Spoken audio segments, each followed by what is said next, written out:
Dans ce journal, l'entame de la saison agricole sous les meilleurs auspices dans la Sicile. Dans les champs, l'on est au stade du sarclage, labour et semis. Intrants et semences se font encore attendre, mais qu'à cela ne tienne, les producteurs s'en vont joyeux, le cœur à la tâche. Constate dans un champ à Léo. Et puis des frappes israéliennes sur plusieurs sites du Hamas dans la bande de Gaza, des raids aériens ripostent à des tirs de roquettes contre le territoire israélien selon Sahel. Bonjour, merci de nous rejoindre pour les actualités de la mi-journée sur la télévision du Burkina. Un excellent appétit à vous qui êtes à table. Cela dit, toutes les conditions sont donc réunies pour une belle entame de la campagne agricole dans la Sicile. Les champs sont au stade de sarclage, labour et semis pour la plupart. La principale difficulté pour le moment, c'est la non-disponibilité des semences améliorées et des engrais. Mais qu'à cela ne tienne, les producteurs se ravitaillent comme ils le peuvent, pourvu que la moisson soit bonne pour pouvoir solder les dettes contractées. On marque un arrêt dans le champ de Souleymane Yago à Léo pour se faire une idée avec Amadou Ilboudo et Draman Guéné.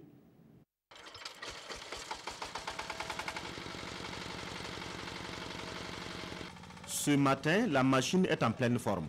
Souleymane Yago peut poursuivre son labour entamé depuis les premières pluies. Nous sommes dans la brousse de Léo dans la Sicile. Sur son périmètre, Souleymane fait tout à la fois. Une équipe fait le sarclage ici, une autre laboure par là, et la dernière procède au semis après le passage de la machine. Ici, on a labouré, et puis on a semé le maïs Massongo. C'est ça qu'on a semé ici.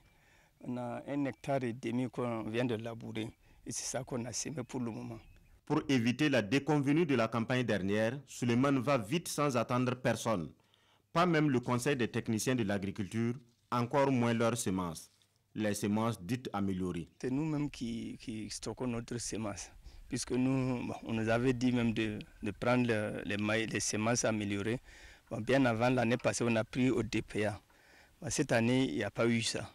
Donc c'est les semences que nous, on a semées l'année passée. C'est les mêmes semences que nous, on a pu appeler pour semer cette année encore. D'après que ça arrive, jusqu'après, ce n'est pas encore arrivé. Donc c'est pas sûr qu'on va avoir. Pourtant, c'est le moment de semer. On attend toujours, mais nous, on fait que semer. Beaucoup de soucis pour la campagne en cours. À Léo, les agriculteurs ont leur argent en poche, mais l'engrais homologué est toujours insuffisant et n'est même pas encore disponible. Alors, pour Souleymane, la position géographique de la localité est un grand atout. Pour avoir l'engrais, même aujourd'hui, c'est très compliqué. C'est qu'ici, comme on a eu la chance, on est à côté du Ghana. C'est ça que nous aussi, on puisse ravitailler pour qu'on puisse avoir l'engrais suffisamment. Sinon, au niveau de notre pays, c'est en tout cas pour avoir l'engrais, c'est devenu un peu compliqué. Par exemple, que si tu pars au DPA, tu demandes au moins 1 tonne d'engrais. Si tu gagnes 5 sacs, même ce que tu as eu, quelqu'un qui va produire au moins 5 hectares, il demande au moins 1 tonne, il se retrouve avec 5 sacs. Vous voyez que c'est très compliqué. Il ne peut pas s'en sortir. Face à la situation, il faut bien s'adapter, varier les spéculations afin de surmonter l'insuffisance d'engrais. Pourquoi moi je n'ai pas fait le maïs beaucoup, c'est pas à cause d'engrais. Je suis obligé de mettre le sorgho de l'autre côté, pour pouvoir maîtriser le peu que je peux gagner d'engrais pour mettre. Ici à Léo, les récoltes sont toujours excédentaires et Souleymane le souhaite encore pour cette campagne. Mais l'accompagnement des paysans se fait toujours attendre. À quand cette mécanisation t'a annoncé? Avant, on labourait avec les bœufs. Présentement, on est sur des motoculteurs. Si on gagne, pourquoi pas des tracteurs? Si, par exemple, s'il y a des paysans qui puissent bénéficier de ces tracteurs-là aussi, ça peut améliorer les paysans aussi. Sans accompagnement conséquent, les producteurs sont obligés de brader les récoltes à bord champ. Question de régler les dettes contractées pour l'achat de l'engrais et les frais du labour. À Léo, c'est un phénomène qui pèse sur la moisson des petits producteurs, mais le minimum vital est toujours bien conservé. La première promotion de producteurs formés en technique de maraîchage bio est composée de 120 jeunes et femmes de la région du centre, désormais aptes à mettre en pratique les conseils et enseignements reçus pour mettre à la disposition des consommateurs des produits sains. Après 2 mois de formation à couvrir aux techniques naturelles donc de production, ils reçoivent en sus de quoi s'installer à leur propre compte. On voit cela avec Konsoun Koulibaly et Bouma Ernest Nebié. Durant 60 jours, ces 120 apprenants ont acquis les techniques du maraîchage bio. Une technique de culture maraîchère sans apport de produits chimiques. À cette sortie de promotion, l'accompagnement du FAFPA en matériel va permettre à ces jeunes femmes de la région du centre de s'installer à leur propre compte. Tous ces efforts, tout en contribuant à lutter contre la pauvreté, par la création d'emplois, par le renforcement des capacités, vont permettre également de contribuer de manière notable à l'amélioration de la santé des populations. Et aider des jeunes, des femmes à s'entretenir, à pouvoir s'occuper économiquement. Nous pensons que c'est une bonne chose et que ce n'est qu'à travers ces actions nous pouvons participer concrètement et véritablement au développement. Selon les formateurs, la production bio est une arme de lutte efficace contre les maladies liées à l'utilisation de produits chimiques. Pour produire nos tomates, nos choux, nos oignons, le maïs, parce que quand on analyse ces genres de produits, nous trouvons des traces de pesticides. Et jusqu'à présent, vous voyez que la mortalité même est très élevée. Et quand on calcule et qu'on fait un constat, nous voyons que ce pourcentage qui est élevé, c'est par rapport à l'utilisation des produits chimiques. Donc l'idée est de s'imprégner de cette connaissance bio-là à tous ces producteurs-là. On peut utiliser des herbes et ensuite les déchets alimentaires, les déchets des animaux. Voilà, on peut utiliser ça pour ne plus utiliser les produits chimiques. D'autres séries de formations suivront. L'objectif à terme pour le cabinet Bio-Ageco, initiateur de l'événement, est d'inculquer le réflexe bio dans les habitudes des Burkinabés.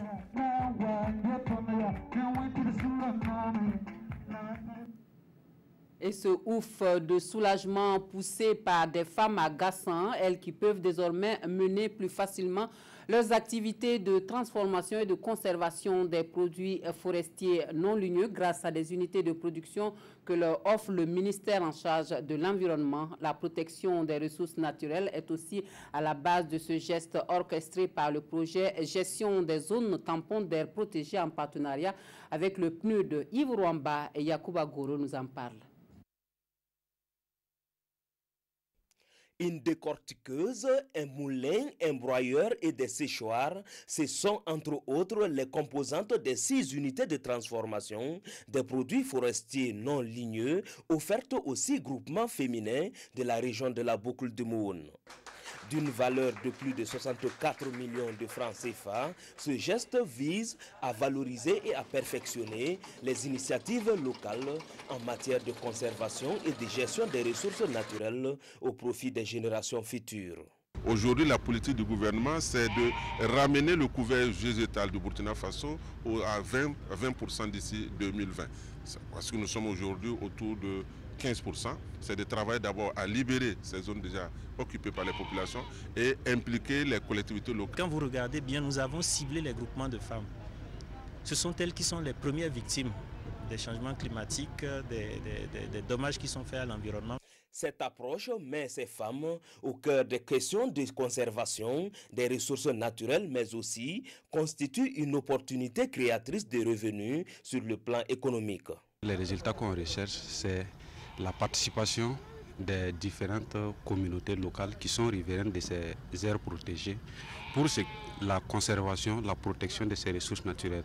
Les 6 groupements bénéficiaires viennent de Fara, Boromo, Bissanderou, Tchériba et de Gassan. Ce don est rendu possible grâce au projet Gestion des zones tampons d'air protégées et sur financement du PNUD. Au chapitre enseignement de ce journal, l'excellence à l'université Aube Nouvelle qui fait d'elle une référence dans la sous-région. Le gouvernement du Niger, à travers son ministère en charge de l'enseignement supérieur, vient de signer une convention avec l'université pour renforcer la collaboration déjà existante entre les 2 entités. En effet, Plus d'une centaine d'étudiants nigériens sont en formation dans cette université à Ouagadougou et à Bobo-Dioulasso. Une coopération accueillie par les premiers responsables de la structure comme un défi à relever pour garder le cap de l'innovation et de l'excellence. Jean Zongo, Maïmouna Traoré. Une centaine d'étudiants nigériens sont en formation à l'université Aube Nouvelle à Ouagadougou. D'autres sont inscrits à Bobo-Dioulasso. Leur présence est facilitée grâce à un partenariat qui existe depuis quelques années entre l'établissement et le gouvernement nigérien. Cette nouvelle convention signée ici vient renforcer leur collaboration. Les investigations que nous avons faites nous ont permis de comprendre que Aube Nouvelle fait partie des universités pour lesquelles nous pouvons avoir confiance dans la recherche du savoir, dans la recherche de l'excellence pour nos étudiants. Alors nous sommes venus de vive voix dire cela à l'université Aube Nouvelle et leur dire également notre volonté d'améliorer, de parfaire cette collaboration. Le président directeur fondateur de l'université Aube Nouvelle salue cette confiance renouvelée, un acte qui sonne pour lui comme un défi à relever. Quand vous avez tout un gouvernement qui vous fait confiance et qui vous envoie les étudiants, c'est un fardeau. Il ne faut pas les décevoir. Et cela nécessite que nous gardons le cap de l'excellence. C'est pourquoi en matière de retombées, c'est cette contrainte-là qui va nous pousser à ne pas dormir sur nos lauriers qu'il faut continuer à améliorer. Ensuite, les Nigériens qui seront formés ici seront nos ambassadeurs. Grâce à cette collaboration, les étudiants nigériens bénéficieront d'autres avantages à l'inscription et au cours de leur formation à l'université Aube Nouvelle. Et puis la célébration du jubilé d'or du Conseil africain et malgache pour l'enseignement supérieur qui s'achève sur une note conviviale à Ouagadougou. La soirée de gala pour le 50e anniversaire du CAMES est aussi un moment d'hommage aux précurseurs de l'institution et de récompense aux lauréats des Olympiades universitaires Roger Kam, Zoubaviet David Dabiré. Le CAMES, le Conseil africain et malgache pour l'enseignement supérieur, a 50 ans d'existence et cela se fête. Autour d'un dîner, les experts et professionnels de l'enseignement échangent sur la philosophie qui a sous-tendu la création du CAMES en 1968, devenu aujourd'hui un instrument de développement pour les pays membres. Et ce jubilé d'or est aussi le moment de faire le bilan du fonctionnement de cette institution panafricaine. L'excellence qu'on recherche dans notre espace, cette excellence ne peut prévaloir que lorsque les étudiants sont confrontés les uns contre les autres dans une compétition saine et lorsqu'effectivement la question de la mobilité des étudiants à travers l'espace, la mobilité des enseignants devient une règle d'or pour nos universités. Je pense que c'est un bon début. Le CAMES a engrangé de nombreux acquis en 50 ans et l'institution compte poursuivre dans la même dynamique et relever les défis du moment, notamment l'adaptation de l'enseignement supérieur aux besoins des pays africains. Elle compte également résoudre les problèmes qui émaillent le système éducatif de ses États membres et stimuler davantage l'excellence à travers son célèbre concours inter-États dénommé les Olympiades universitaires. On a démontré qu'avec le numérique, on pouvait, sans beaucoup de coûts, organiser ce type de compétition qui permet à notre jeunesse, à nos étudiants d'aspirer vers l'excellence. Cette soirée était aussi l'occasion de rendre hommage aux précurseurs du CAMES, notamment le professeur Joseph Kizerbo et les anciens secrétaires généraux de l'organisation. Une soirée à une autre, les cinéastes africains, eux, rendre hommage à Idrissa Ouedraogo. La Fédération panafricaine des cinéastes, à l'issue de sa réunion statutaire à Ouagadougou, dédie une soirée au réalisateur burkinabé décédé le 18 février dernier, ainsi qu'à Abel Naba, technicien de cinéma disparu il y a quelque temps aussi. Les temps forts de la soirée avec Gérard Somé et Nyarki Teda. Un film portrait pour rendre hommage à un géant du cinéma burkinabé. Idrissa Ouedraogo, c'est de lui qu'il s'agit, aura marqué l'espace cinématographique. Le film réalisé par des étudiants retrace sa biographie avec un accent particulier mis sur ses œuvres. au nom desquels Yaba, ces films lauréats du prix de la critique au Festival de Cannes en 1989 et du prix du public au FESPACO de la même année. Le film Tilay a remporté le Grand Prix du jury en 1990 au Festival de Cannes. Et en projetant ces films portraits, la Fédération panafricaine des cinéastes FEPACI entend marquer un arrêt pour se souvenir d'un de leurs arraché à leur affection le 18 février dernier. Nous sommes à 2-3 mois du décès d'un de nos collègues, d'un de nos éminents collègues, l'icône, l'une des icônes du cinéma africain, Idrissa Ouédraogo. Logique que nous mettions dans notre programme donc, un hommage à cet homme qui a amené le cinéma africain au sommet du cinéma mondial. Idrissa Ouédraogo, faut-il le rappeler, producteur-réalisateur, avait à son actif environ 40 films. Il est décédé à l'âge de 64 ans. À la suite de la projection du film sur son portrait, la Fédération panafricaine des cinéastes a également projeté un autre film, Rencontre en ligne, de Adama Rwamba. Cette fois à l'honneur de Abel Naba. Abel Naba fait partie de l'équipe de tournage de ce film en tant que machiniste.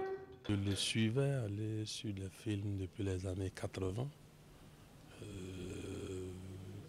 Il y a un premier film, je ne me rappelle plus du titre, mais au moins bon, ça parlait de Wayne Cooney, que bon, je commençais un peu à m'arrêter, regarder un peu le matériel, ainsi de suite. Et puis bon, il m'a mené de plus en plus sur des plateaux quand je suis en vacances, et ainsi de suite. Il m'a formé et puis voilà. Selon toujours le secrétaire général de la FEPACI, Cheikh Oumar Sissoko, ces deux hommes qui sont Idrissa Ouédraogo et Abel Naba ont participé à l'animation du cinéma burkinabé et international. Dans l'actualité étrangère, des frappes israéliennes sur plusieurs objectifs du Hamas dans la bande de Gaza, des raids aériens qui auraient été effectués en riposte à des tirs de roquettes contre le territoire d'Israël selon Tsahal.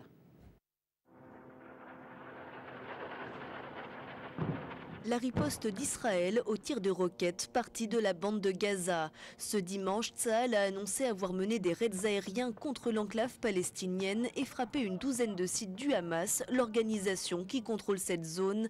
Des objectifs militaires et des sites d'armement auraient été visés selon l'armée israélienne qui fait état de tentatives d'attaque contre plusieurs de ses soldats à la frontière.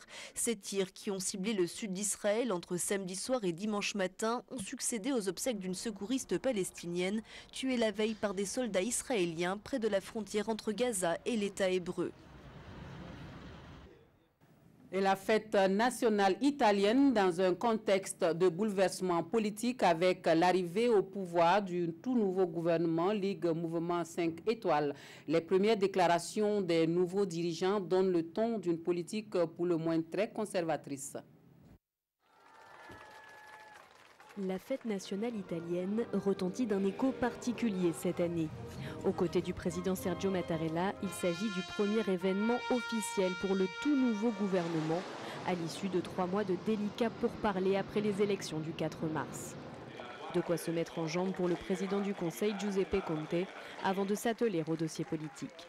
L'ancien professeur de droit et novice en politique doit appliquer un programme anti-austérité, appuyé par les deux leaders de la Ligue et du mouvement 5 étoiles, aujourd'hui tous deux vice-premiers ministres. Luigi Di Maio, chef du mouvement 5 étoiles et nouveau ministre du Développement économique et du Travail, a bien sûr assisté à la parade militaire ce samedi. Tout comme Matteo Salvini, leader de la Ligue et nouveau ministre de l'Intérieur, qui se déplace en Sicile ce week-end. Un premier déplacement évocateur pour le chef du parti anti-immigration qui tient à faire de la crise migratoire son cheval de bataille.